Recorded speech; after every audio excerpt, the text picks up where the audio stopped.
Hello again, and welcome back to Journey of Self-Awareness. Today I want to begin our transition to discussing spiritual practices on a path. And initially I thought we might discuss specific spiritual practices and maybe even detail some spiritual practices that you could employ in your practice, but I've thought better of this now, and I think maybe it'd be better for me to just discuss spiritual practices on a more general level. And first I want to talk about the logic, the rationale, and the basis for the effectiveness of spiritual practices. And then in future videos we can talk about kind of a range of practices that have specific goals, kind of like genres of spiritual practices, maybe would be a way of putting it. So, sorry for the background noise. I'm walking down below I-5 on Western Washington here where I live. And it's kind of noisy, but we'll see how it goes. If you've been watching my previous videos just in the last few weeks, then you know that our perceptions and interpretations of the external world and our own internal inner subjectivity is largely determined by the pre-existing framework of our intellectual conceptualizations, our thinking, our worldviews, much of which we've adopted throughout the course of our lives as a result of being socialized and enculturated in a particular time and place. And this provides the rationale or the justification for the efficacy of spiritual practices. The simple idea is that if you change your thinking, you will change your perceptions of the world and yourself and your role in it. And of course, the good news is that everything changes. There is no constants in life. The only constant is change. And this is also good news because it means that we can change our thinking, we can change our habitual intellectual and emotional reactions to what's happening to us in the world. We can, in a sense, because we were socialized or because we acquire worldviews as a result of social learning experiences, we can also unlearn them. This is a very powerful lesson that we can take with us as we proceed along a spiritual path. So, the reason why spiritual practices can be effective is because they can change our thinking. They can change our perceptions and our interpretations of the world and our place in it.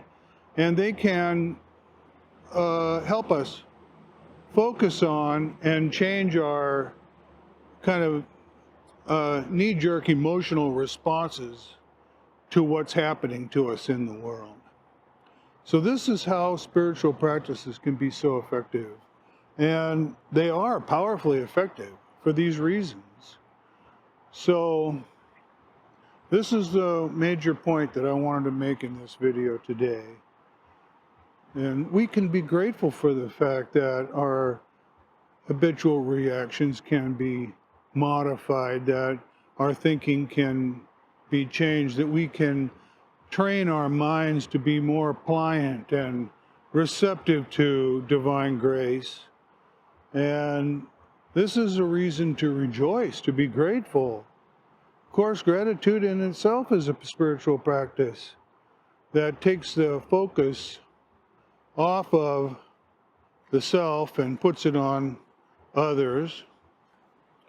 Another one of the main functions of spiritual practices is to weaken the grip of the egoic self and lessen the power that it has to influence our daily lives.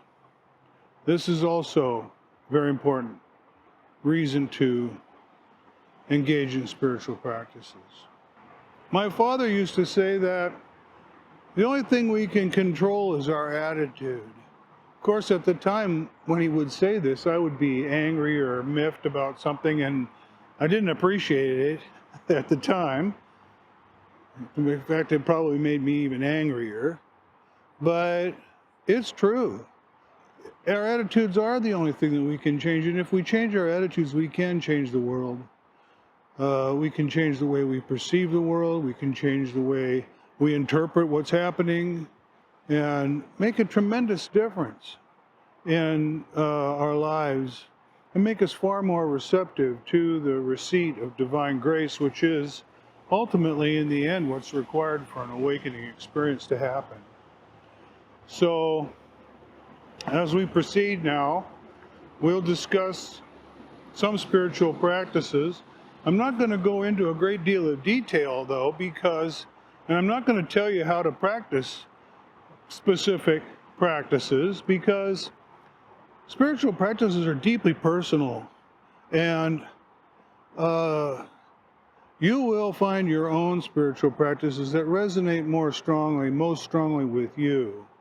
So I'll discuss maybe in more general terms some broader genres of spiritual practices and what they purport to accomplish, and give you some specific examples, and maybe even point to where you can find more information about them. There are, of course, practice manuals available in almost every spiritual tradition where you can learn the particulars and the specific details for conducting a spiritual practice.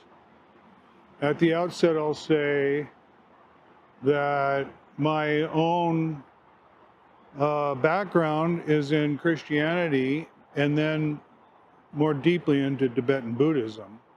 The similarities between the two actually are quite striking when you get to know both religions intimately and in detail.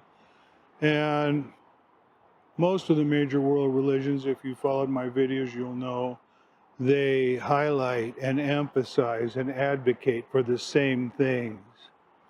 And so there are very many similarities across spiritual traditions, and there are very many spiritual practices in each spiritual tradition. And so you have a broad banquet, panoply of feasting options for your path.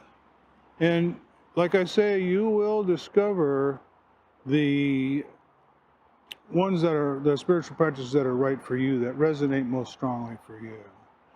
So let me just say at the outset that there are spiritual practices to break down the egoic self and to loosen its grip over our lives. There are spiritual practices that hone our self-awareness so that we become far more aware of our emotional responses and our intellectual obscurations to enlightenment.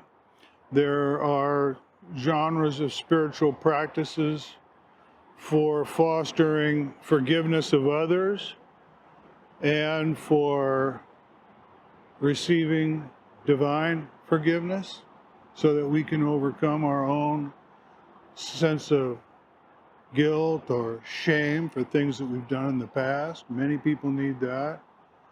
There are spiritual practices, offering practices, where you give away the wealth of the world, where you give away yourself, where you give away even your own body, where you give everything over to the divine. There are also spiritual practices that foster a sense of devotion and respect for the divine. Of course, you know, I've advocated very many times that we read spiritual works, texts, spiritual or hagiographies of the masters' lives, which are historical accounts of their biographical accounts of their lives, which are very inspirational and help foster a sense of devotion for the divine. So there are very many spiritual practices, and we'll get into them in more detail. But like I say, I'm going to try to discuss them at a more general level rather than go into the specifics of particular spiritual practices, because like I say, there are very many and they're very broad and varied. Well, okay, thank you for watching. I hope you stick around for the next series in these videos. After we discuss spiritual practices, I'm not really sure where to take the channel, but we'll cross that bridge when we come to it. I'd like to thank you again for watching. Tell your friends about us. Don't forget to subscribe, hit the like button, and we'll see you next time right here on Journey of Self-Awareness. Bye-bye.